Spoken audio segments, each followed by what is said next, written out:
Hi, welcome back to VeloNews TV. I'm Neil Rogers at the finish of Stage 5, Tour of Missouri, King of the Mountains. Jeff Lauder, Health Net Maxxis. Jeff, maybe a little bit funny in some ways to be a King of the Mountains in a race without any categorized climbs. Talk a little bit about the terrain you've seen thus far this week and earning the jersey.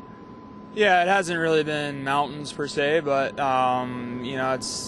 we're in Missouri, and so it's just the terrain that they have here, and everyone's got to go over them and deal with the same hills, and so it's just been it's kind of more of a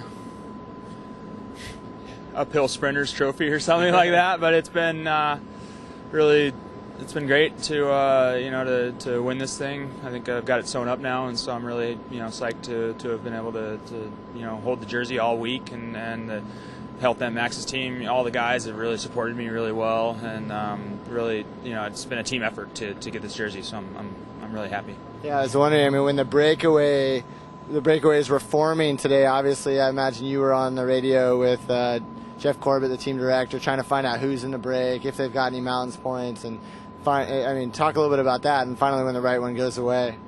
Yeah, it was tricky today because up until today there were only three actual times to get points, and so today there were three more, and so essentially because I didn't win all three the prior days, I someone could have gone up the road and then cleaned up, and so we had to kind of look at who was in the move, and we definitely had to get somebody from Health Net in the move, ideally me, but at one point Nathan O'Neill was in a pretty serious break, and he had some points just from the time trial, the time event, so and he could have won the whole thing, and it's keep it in the family, but I'm definitely happy to have been able to hold on to it and keep it for myself and for the team.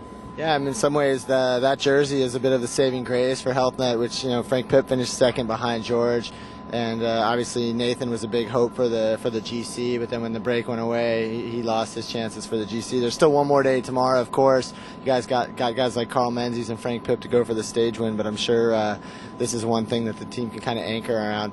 Talk to me a little bit. Is tomorrow your last day of racing in 2007, and what is in store for you for 2008? Yeah, it is. It's definitely, especially with the team, per se. It's tomorrow will be the last time I race with all the guys, and then I go home and actually have a brand new baby daughter at home, right. 2 weeks old. So the season's over, and I'm just gonna go home and try to be a dad. Maybe get in a couple criteriums at home, but yeah, it's all over, and and next year I'm actually moving on from Health Net. It's been a great 2 years, but it's things change, and it's I'm really excited to be going to the BMC cycling team. That team's got a hell of a squad. I mean, team director Gavin Chilcott hasn't announced every new addition, but we know that Tony Cruz is going and Nathan O'Neill is going, and it sounds like they're really ramping it up to the next level next year. Do you see yourself racing in Europe a bit next year?